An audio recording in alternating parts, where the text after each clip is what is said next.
nós vamos ler com atenção a santa e bendita palavra de Deus. Porque eu coloquei aqui como Jesus definiu a palavra amor ao ir para a cruz. Especialmente o versículo 2, para mim fala muito e para você com certeza também. Mas vamos ler, então, capítulo 12 da carta aos Hebreus, iniciando pelo primeiro versículo, e nós vamos ler até o 14º. É claro que eu não vou usar todos esses textos, mas é necessário ser lidos. Diz assim: portanto, também nós, uma vez que estamos rodeados por tão grande nuvem de testemunhas, livremo-nos de tudo o que nos atrapalha e do pecado que nos envolve, e corramos com perseverança a corrida que nos é proposta. Tendo os olhos fitos em Jesus, autor e consumador da nossa fé, ele, pela alegria que lhe fora proposta, suportou a cruz, desprezando a vergonha, e assentou-se à direita do trono de Deus. Pensem bem naquele que suportou tal oposição dos pecadores contra si mesmo, para que vocês não se cansem nem desanimem. Na luta contra o pecado, vocês ainda não resistiram até o ponto de derramar o próprio sangue. Vocês se esqueceram da palavra de ânimo que lhes dirige como a filhos.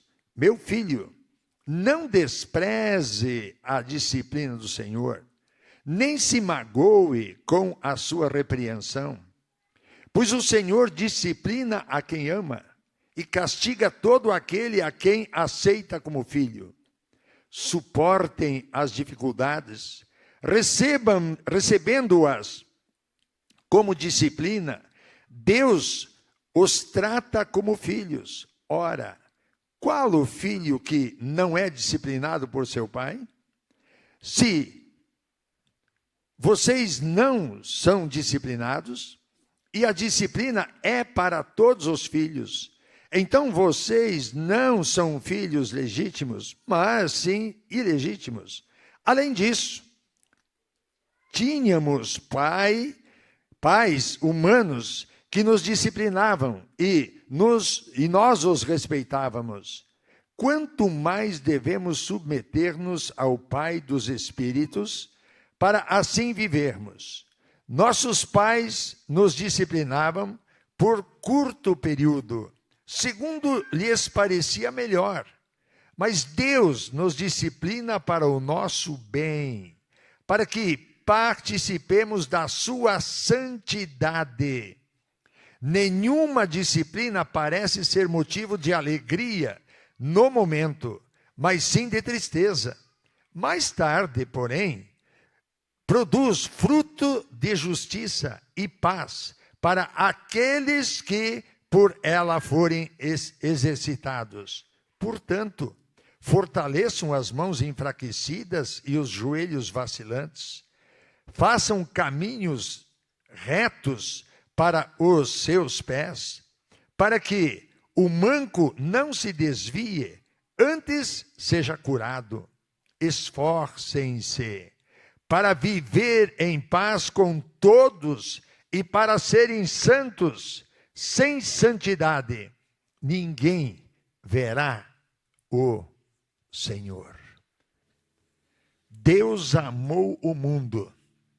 De que forma? E ele provou isso aqui. Se isso não é amor, o oceano não tem águas. O céu não é real. Não existem andorinhas voando. Tudo perde o valor. Eu gostaria que você se virasse só para uma pessoa e você dissesse para ela o que está escrito no João 3,16. Se você não sabe, talvez alguns não saibam, então Mas espera um pouquinho.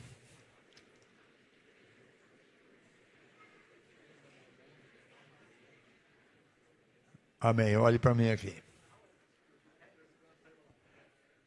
Eu quero que você veja, olhe para alguém. Então, você que não sabe, eu vou citar aqui as frases e vocês vão repetir, para que você não fique sem falar com seu irmão, com sua irmã, nesse momento. Então, você vai dizer, vai repetir comigo aqui então, mas olha para o seu irmão, especialmente homem com homem, mulher com mulher, mas casais aí, etc. E assim, vamos lá. Então, Deus amou você de tal maneira que entregou o seu Filho, Jesus Cristo, para morrer no seu lugar. E você que crê, vai ter a vida eterna. Amém. Aplauda Jesus, abraça seu irmão e pode sentar.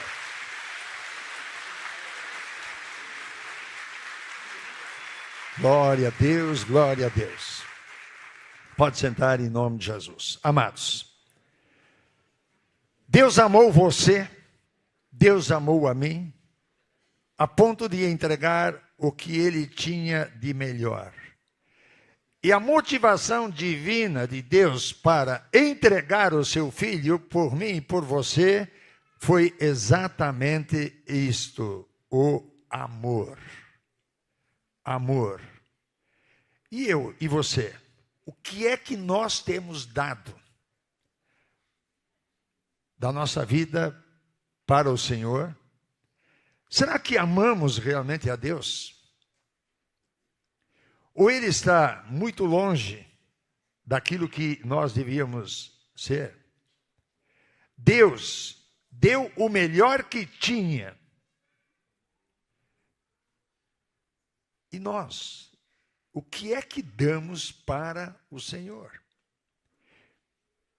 Eu creio que a gente reclama mais do que qualquer outra coisa. A gente fica se lamentando por qualquer coisinha, reclamando para Deus por aquelas coisas que nós achávamos que devia estar na nossa mão e não está, que devia ser entregue na nossa mão e não é entregue.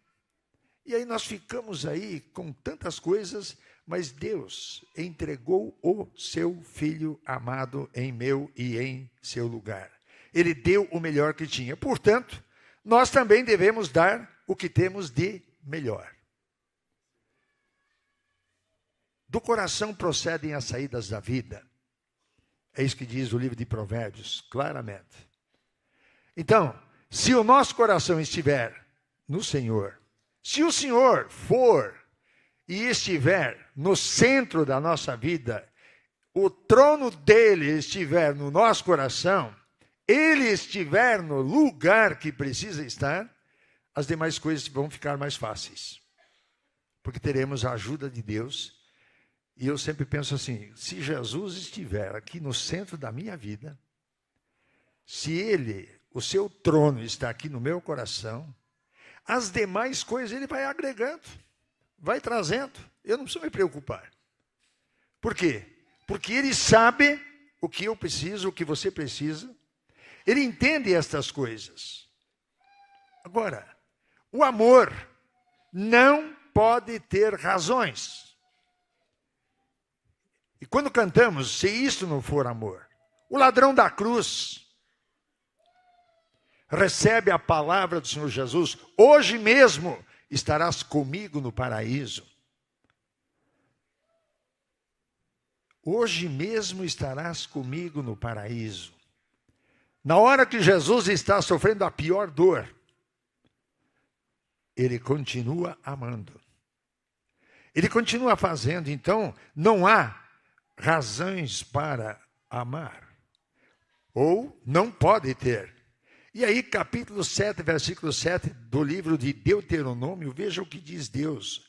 O Senhor não se afeiçoou a vocês, nem os escolheu por serem mais numerosos do que os outros povos, pois vocês eram o menor de todos os povos, quando fala de Israel. Não foi porque tinha beleza, números, poder. Não. Era o menor, o mais vil. Bichinho de Jacó, a palavra de Deus diz. Povozinho meu. E Deus fez isso por quê? Tinha alguma razão? Não. Deus tinha razão de me amar, de te amar, com tudo que a gente apronta por aí? Não. Mas Ele demonstrou esse seu amor. Os mandamentos do amor. Jesus disse, amai-vos uns aos outros. E Ele não disse em que circunstâncias, mas ordenou isto. Mandamentos do amor. Eu coloquei aqui alguns textos bíblicos. Segundo livro, ou segunda carta de Paulo aos Coríntios, capítulo 5, versos 14 e 15. Veja o que diz aí. Pois o amor de Cristo nos constrange. Se isso não for amor, Ele morrendo no meu e no teu lugar. Porque estamos convencidos de que um morreu por todos. Jesus morreu por nós. Jesus morreu por você. Jesus morreu por mim. E Ele morreu por todos para que aqueles que vivem já não vivam mais para si mesmos, mas para aquele que por eles morreu e ressuscitou. A razão de nós participarmos hoje da ceia do Senhor, anunciando a sua morte até que Ele venha. Até que Ele venha. Porque quando Ele vier, e então nos levar consigo, nós vamos participar, sim, da grande ceia com o Senhor Jesus Cristo. E a multidão, desde Adão e Eva, até o último arrebatado. Momento de festa. E a palavra de Deus diz, será um dia glorioso. Lendo o Apocalipse, você pode perceber isso. Então, vamos anunciar a morte do Senhor Jesus, ao participarmos da ceia, do seu corpo e do seu sangue. Ele morrendo, ele não morreu, simplesmente dormiu. O seu sofrimento foi enorme. Eu e você não sabemos dar valor a isto aqui. Mas esse seu sacrifício, então vamos participar da ceia anunciando exatamente este amor de Jesus Cristo, que Ele por livre escolha e por um gesto de vontade própria nos amou. E Apocalipse diz, Ele é o Cordeiro morto desde a fundação do mundo. Ele não foi obrigado a vir à cruz, não. Ele se ofereceu por mim e por você. Deus o entregou, deixou o livre-arbítrio e Ele escolheu morrer para que eu e você pudéssemos viver. Outro mandamento do amor que nós encontramos é no livro de Êxodo, capítulos 21, versículos 5 e 6. Veja o que está escrito. Se, porém, o escravo declarar: eu amo o meu senhor, a minha mulher e os meus filhos, e não quero sair livre, o seu senhor o levará perante os juízes. Terá que levá-lo à porta ou à lateral da porta e furar a sua orelha. Assim ele será seu escravo por toda a vida. Um ato doloroso. Os escravos. Aí você pega o livro de Deuteronômio, capítulo 15, E ali nós observamos, e eu gostaria de ler rapidamente só alguns versículos, assim: se seu compatriota hebreu, homem ou mulher, vender-se e você e servi-lo 6 anos, no 7º ano dele a liberdade. Não está falando aqui de outros povos, mas do povo de Deus. 6 anos servindo. No 7º ano, ele estava livre. Livre. Não vamos ler os demais versículos, mas até o verso 18 você pode ler depois e prestar atenção nisso aqui. Livre. No entanto, ele não saía de mãos abanando. Ao ser livre, aqui a palavra de Deus é muito clara, dele conforme, versículo 14, a bênção que o Senhor, o seu Deus, lhe tem dado. Lembre-se de que você foi escravo no Egito. Seria a mesma coisa alguém, um escravo, você está livre, e pensando um pouco naquilo que já aconteceu nesse Brasil, quando os escravos, no momento que foram libertados, quantos deles saíram da casa dos seus donos, no entanto, sem saber o que fazer, de mãos abanando, vazios. Fazer o que e como? Como é que vai recomeçar a sua vida? De que forma vai fazer? Então, a ordem divina era essa aqui: vai dar do rebanho, das ovelhas, para essa pessoa. No entanto, o homem saía livre, mas a sua família, a sua mulher, seus filhos continuariam debaixo da autoridade daquela pessoa, continuariam como escravos. E aí é que entra o que nós acabamos de ler, o que está no livro de Êxodo. Essa pessoa podia dizer: bem, eu amo a minha mulher, eu amo os meus filhos, e eu amo o meu Senhor. Eu não quero ficar livre. Tem muita gente que quer ficar livre de Jesus, livre de tanta coisa, não sabendo que está se metendo numa enrascada que não vai ter mais saída. A sua vida vai ser uma desgraça, destruição total. Pensando em ser livre, se torna escravo do diabo.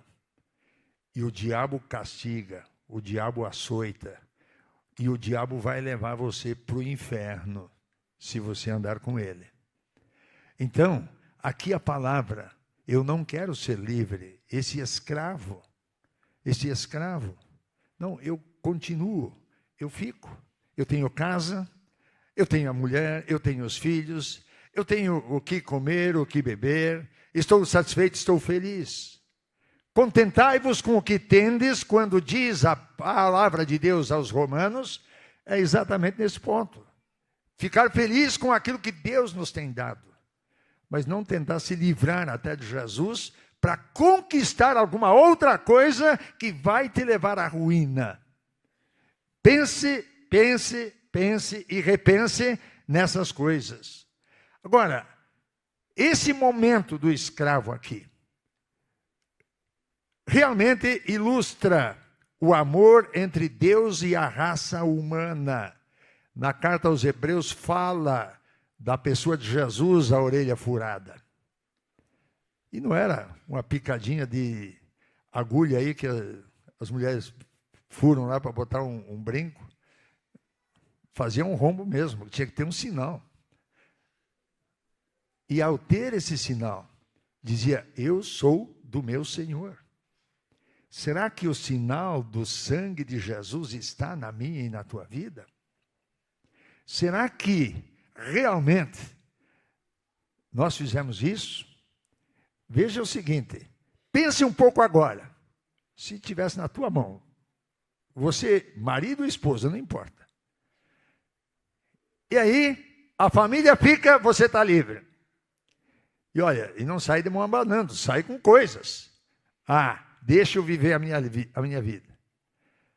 Mas não, eu quero continuar, eu amo. E por causa do amor, vai ter a orelha furada. Dá uma pensadinha aqui. Se quiser, dá uma boa apertada na orelha para ver se dói.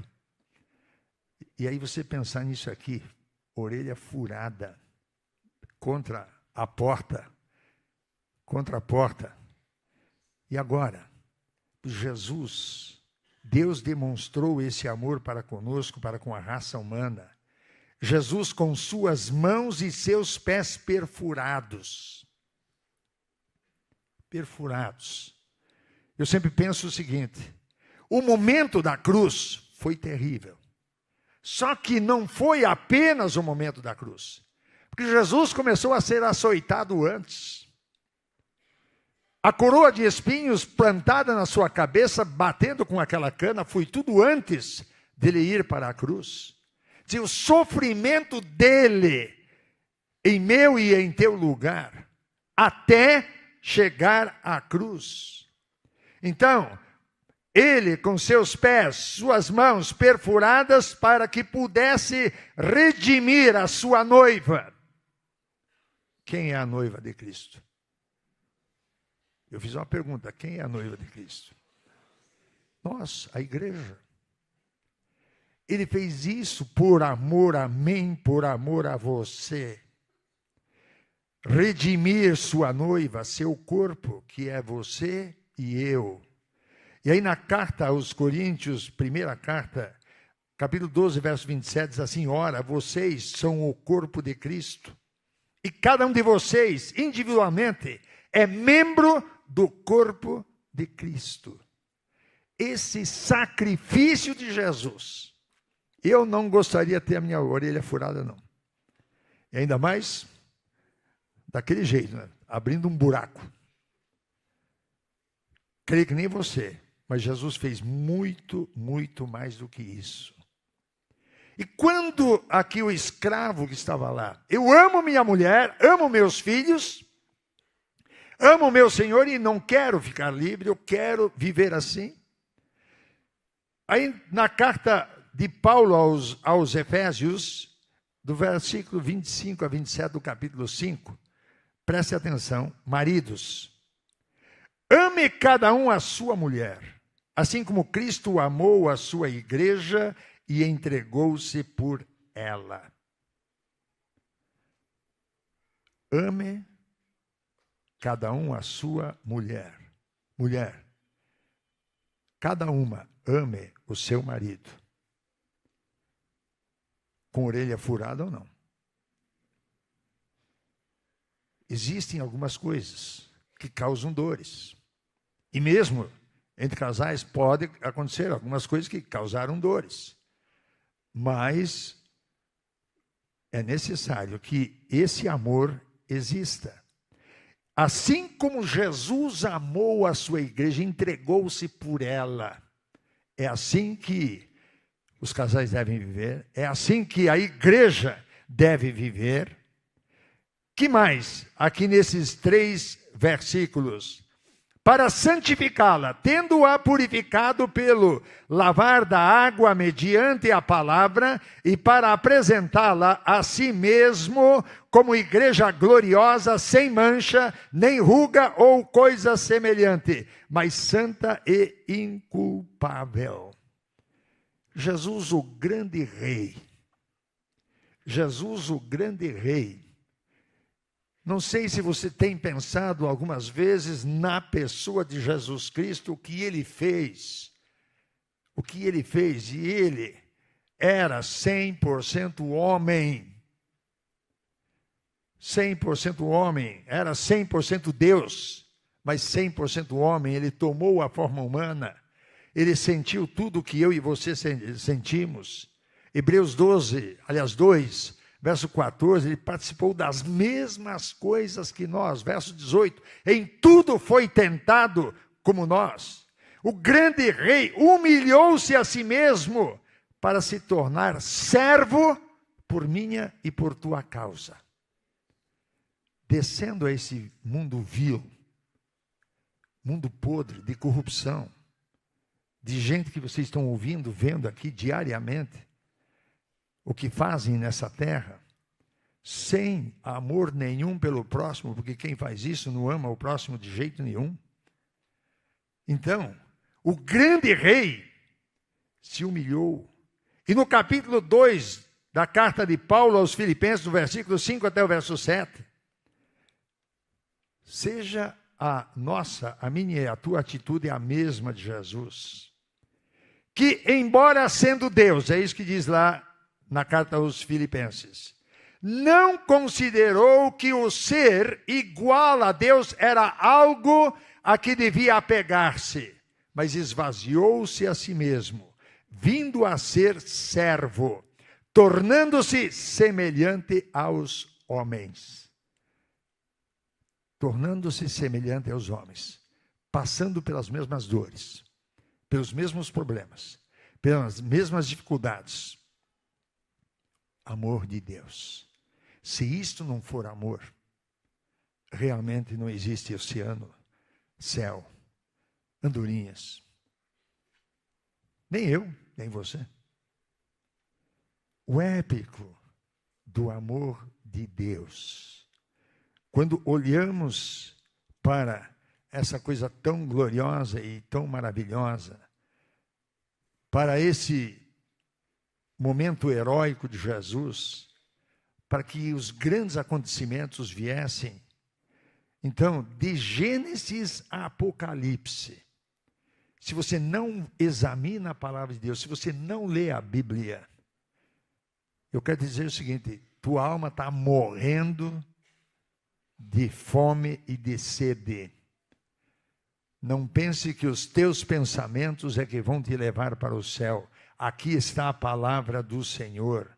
E de Gênesis a Apocalipse, a epopeia do amor de Deus move-se de eternidade a eternidade. E Deus diz isso no livro de Jeremias 31:3. Diz assim: o Senhor lhe apareceu no passado dizendo: eu te amei com amor eterno, com amor leal te atraí. Eu te amei.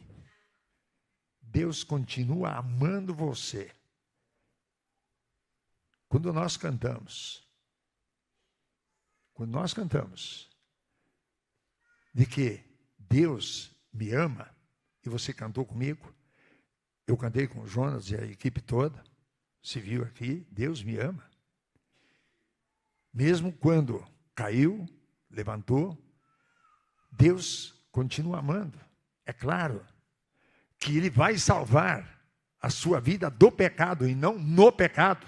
Que alguns dizem assim: Deus me ama, eu posso aprontar e vai... Não, espera aí.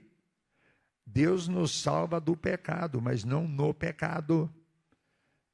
Não é cometendo pecado, adultérios, fornicações, prostituições, drogas e tantas outras coisas, e aí, não, está tudo bem, Deus me ama. Deus te ama sim, esperando a tua volta para que você seja livre. Então, o Senhor está dizendo: eu te amei com amor eterno. O amor de Deus não morre, porque o pecador comete o pecado, só que, se ele não se voltar para Deus, ele vai para o inferno sim. Vai para o inferno sim. Então, veja bem, Oséias ouviu o clamor de Deus. No capítulo 11, verso 8, diz assim: como posso desistir de você? Deus dizendo: como posso desistir de você? Deus até hoje não desistiu de mim, não desistiu de você. Ele não desistiu. Mas se você desistir dele, a alma dele não tem prazer na tua vida. Ele não desiste. E lá, Oséias diz assim: como posso desistir de você, Efraim? Bota o teu nome aqui. Como posso desistir de você, Eduardo? César. Como é que eu posso desistir de você, Agostinho? Como é que eu posso desistir de você, Maria? Como é que eu posso desistir de você, Elisângela? Aí, bota o teu nome aqui, Gilson. Como é que eu posso desistir de você, da Gisele? Como é que eu posso desistir? É isso que Deus está dizendo aqui. Como posso entregá-lo nas mãos de outros? Como posso tratá-lo como tratei Admá? Como posso fazer com você o que fiz com Zebuim? O meu coração está enternecido. Despertou-se toda a minha compaixão.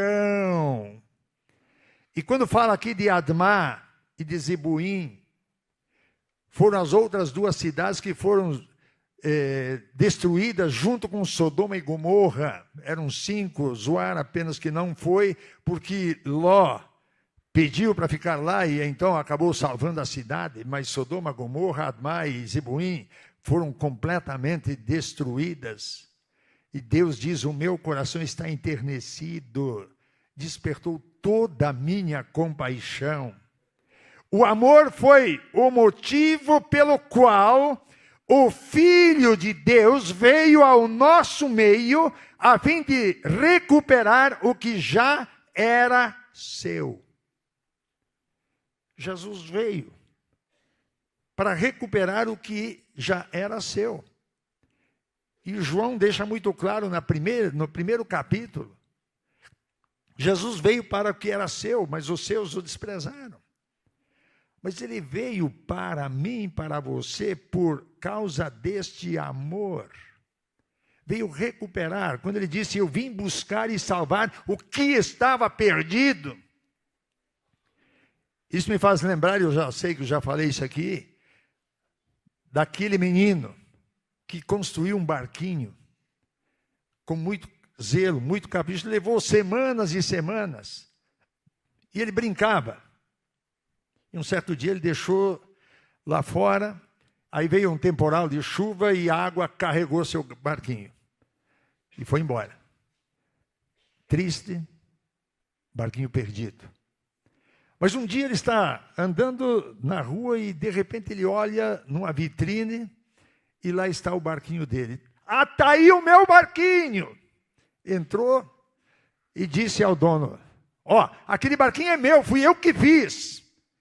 Ele disse, eu comprei, paguei, então, se você quiser, vai ter que pagar. Ele foi, ele comprou o barquinho, pegou o barquinho no seu braço e disse, você é 2 vezes meu.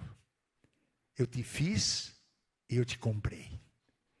Jesus nos criou e Jesus nos comprou com o seu sangue. Eu e você somos 2 vezes do Senhor. Não permita que o diabo, louvado seja o nome do Senhor. Não permita que o diabo venha perturbar a sua vida, acabar com você, com a sua família. Jesus te ama, se isso não for amor. Aí o capítulo 12, versículo 2 da carta aos Hebreus, quando ali está claro que Jesus suportou a afronta da cruz, pela alegria que lhe estava proposta, Jesus suportou, porque o futuro glorioso, feliz, alegre. Eu mencionei, inclusive, sexta-feira à noite, lá no MED, isso aqui, mas quando a pastora Alia faleceu, e naquele domingo de manhã, quando eu vinha vindo para a igreja, e Deus falava comigo a respeito, dizendo, leia Hebreus 12, 1 e 2. E eu vou falar só sobre o 2. E quando eu li, Jesus suportou a cruz, o sofrimento. Eu pensei, o que é um probleminha que nós temos diante daquele sofrimento de Jesus? É um pingo no i. E a gente, muitas vezes, se faz de vítima e tantas outras coisas. Naquele momento eu disse para mim mesmo assim, é a dor que eu estou passando agora. Jesus disse, não é isso aqui. Jesus deixou claro uma coisa, eu não senti a dor. Pela alegria proposta. Você salvo, ali é que foi salva. Essa multidão que está com você salva. Jesus estava olhando isso, eu e você hoje, na sua presença, louvando e bendizendo o seu nome, adorando-o e glorificando-o. É essa a palavra do Senhor. É isso que Jesus queria dizer aqui. Então, meu irmão, minha irmã, no capítulo 13, versículo 1 do livro de João, Jesus sabia que o tempo havia chegado, em que deixaria este mundo. E então ele pegou a toalha, água e lavou os pés, até do traidor.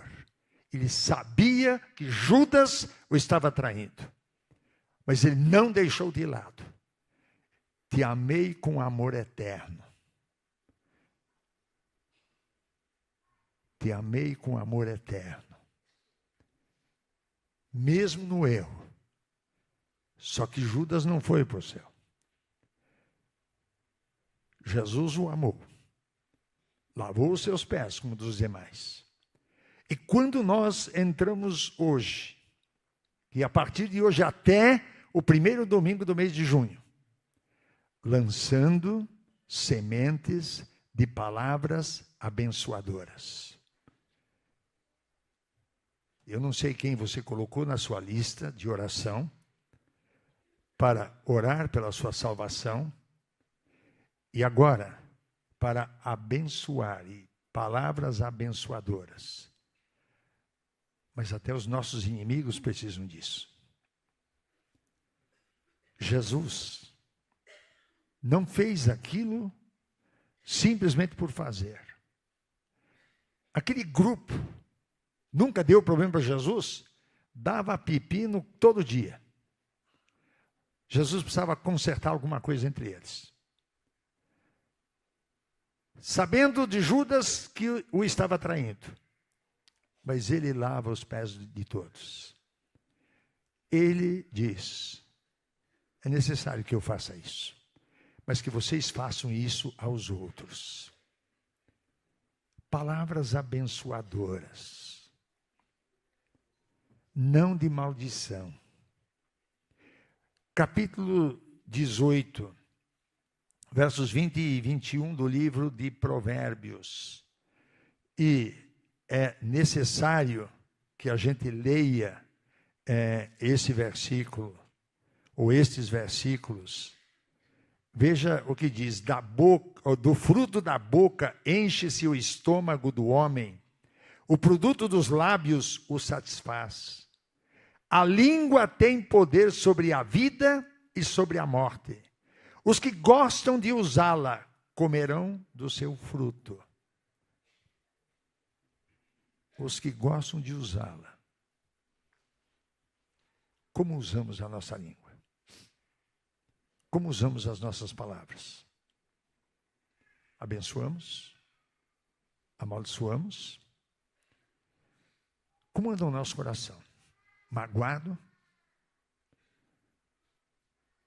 Cheio de ira? Amar. Pelas tuas palavras serás condenado e pelas tuas palavras serás justificado, foi o que Jesus disse lá no livro de Mateus. Então, ao abençoarmos, na verdade nós estamos liberando bênçãos, e a bênção vai até 1000 gerações. Salmo 109, deixa claro que se você amaldiçoar alguém, eu amaldiçoar alguém, essa maldição vem, volta. Porque a maldição que não tem causa, não vai pegar. Tem muita gente com medo. Esses dias até alguém me perguntou: pastor, se o pai amaldiçoar, se não tem causa, a maldição volta para ele e você está livre. Capítulo 28 do livro de Ezequiel está muito claro. Ou capítulo 20, versículo 28. Você está livre. Então não tema. Ande na presença de Deus. E nenhum encantamento, nenhuma maldição, nenhuma palavra maligna contra você vai prosperar. Porque você é o vencedor. Jesus te amou, me amou, continua amando, mas eu e você precisamos olhar para isso. Então, veja estas coisas. Palavras abençoadoras. Jesus amou até o fim. E seguindo o caminho até a cruz, se tornou o meu e o teu resgate, vencendo a Satanás e a carne. E para provar isso, quais foram as palavras abençoadoras dele? Pai, perdoa-lhes porque não sabem o que fazem. Não sabem o que fazem. Perdoa-lhes. Comece a abençoar essas pessoas que você colocou na sua lista ou que ainda vai colocar. Ainda tem tempo. Esse é o mês de você fazer isso. Prepare-se para estas coisas. Porque eu e você precisamos olhar para trás com gratidão daquilo que Deus fez. Eu e você precisamos olhar para cima, para o nosso Deus com louvor. Porque quem amou como Jesus amou? Ninguém. Eu e você precisamos olhar para dentro de nós com contrição, por causa das nossas falhas. Quanta coisa eu e você podíamos ter feito e não fizemos. Precisamos olhar ao nosso redor com compaixão, que eu vou falar agora alguma coisa sobre isso aí. Ao redor com compaixão. E eu e você precisamos olhar com esperança, olhar para a frente com esperança, sabendo que essas pessoas serão salvas, serão abençoadas, serão transformadas. Olha para Jesus. O Senhor está realmente conosco e Ele nos amou até o fim. Jesus foi movido por esse amor, por essa compaixão. E aí você encontra, e a pergunta que eu coloquei aqui, por que Jesus foi a Betesda, no meio daquela multidão de gente doente, naquele tanque? Por que ele foi lá? Não tinha outros lugares para ir? Por que Jesus foi para Naim, uma cidade pequena? Não devia ter ido numa cidade maior? Jesus foi lá no tanque de Betesda, porque ele ama e ama.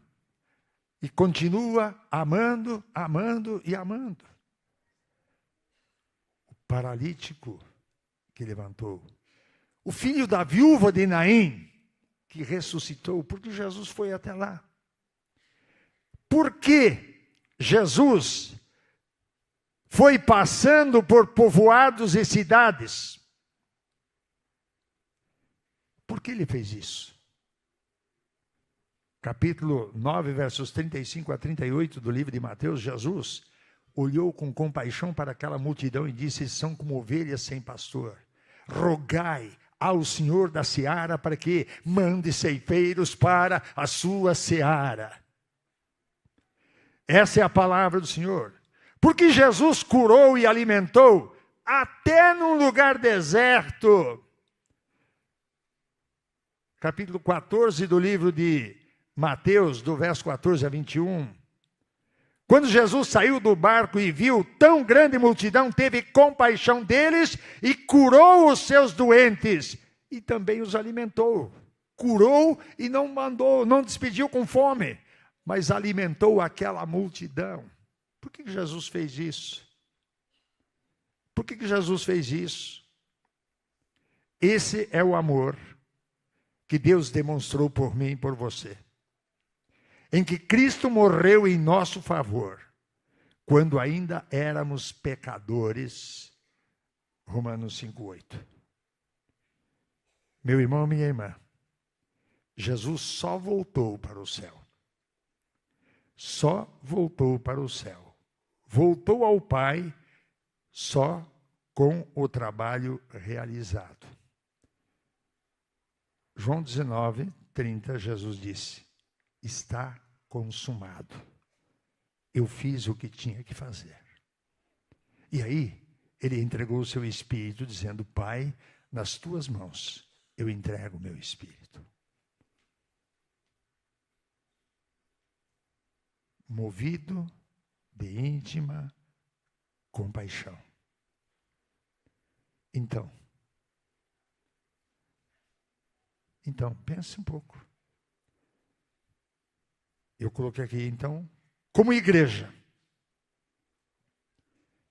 nós temos a responsabilidade, entrando dentro dos nossos propósitos, ser uma grande igreja para evangelizar o mundo. O mundo amou até o fim. Amou até o fim. Olhou para aquela multidão, ovelhas sem pastor, rogai ao Senhor para que mande ceifeiros para a sua seara. Então, a primeira igreja precisa inspirar pessoas a viver como Jesus Cristo, glorificando a Deus em oração, cultos, grupos pequenos, discipulado. E nos nossos valores aqui, cuidando, porque o cuidado pastoral, cuidando uns dos outros, não deixando ninguém se desviar dos caminhos de Deus, fazendo tudo com excelência, com oração, unidos, íntegros, uma família entre todos nós, ensinando a palavra de Deus, realizando esse sacerdócio universal, evangelizando. Essa é a missão da primeira igreja, é a missão minha, é a missão tua. É isso que Deus quer. Quantos de nós estamos aqui para fazer a vontade do Pai? Se isso não for amor, o oceano secou. Se você e eu não amarmos o nosso próximo, não amarmos os pecadores, não buscarmos os perdidos, o céu não é real. As andorinhas não estão voando mais. Pense um pouco. Jesus morreu por você.